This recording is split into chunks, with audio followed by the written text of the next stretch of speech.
Assalamualaikum warahmatullahi wabarakatuh.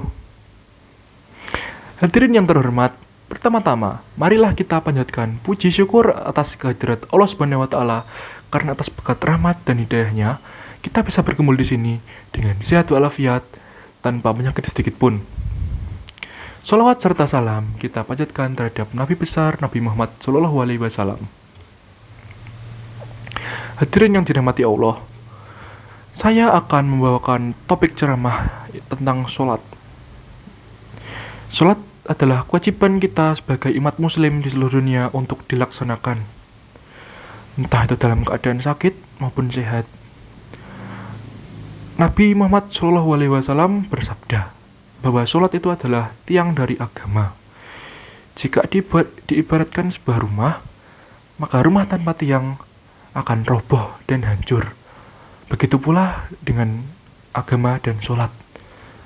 Ketika sebuah agama tidak dilengkapi sholat, maka agama akan tidak ada artinya atau hancur.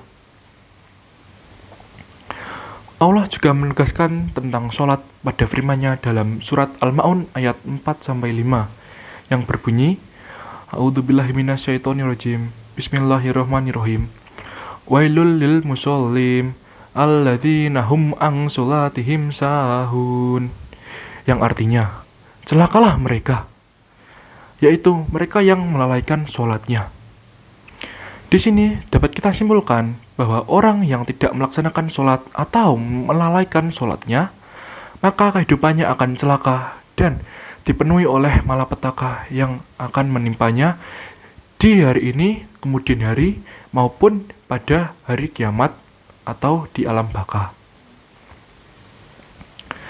Sholat juga menjadi pencegah kita dalam melakukan hal buruk. Ketika kita selalu melakukan sholat dan tidak pernah meninggalkan sholat, maka pikiran kita akan selalu positif dan tidak akan terpengaruh oleh hal buruk, apalagi terjerumus ke dalamnya. Sholat juga menjadi pedoman kita. Sholat juga mendekatkan kita kepada Allah dan membuat kita disayangi oleh Allah. Pada akhirnya, sholat akan menuntun kita untuk menuju surga Allah Subhanahu wa taala. Oleh sebab itu, marilah kita laksanakan sholat secara tepat waktu. Ketika azan sudah berkumandang, maka kita harus bergegas untuk melakukan wudhu dan kemudian pergi ke masjid untuk melaksanakan sholat berjamaah. Apabila kita tidak melaksanakan sholat berjamaah, maka kita bisa menjalankan sholat di rumah secara munfarid. Begitu utamanya sholat. Bahkan ketika kita sedang sakit, kita tetap diwajibkan untuk sholat. Apabila kita sedang tidak dapat melaksanakan sholat dikarenakan lumpuh ataupun penyakit lain, maka kita dapat melaksanakan sholat dengan duduk maupun berbaring, sesuai dengan kondisi atau penyakit yang kita derita. Baiklah hadirin sekalian, saya kira cukup sekian ceramah dari saya pada hari ini.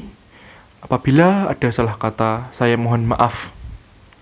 Semoga Allah memberi kita jalan yang terbaik dalam kehidupan kita ini, dengan melaksanakan sholat secara tepat waktu dan tidak pernah terlupaan oleh sholat.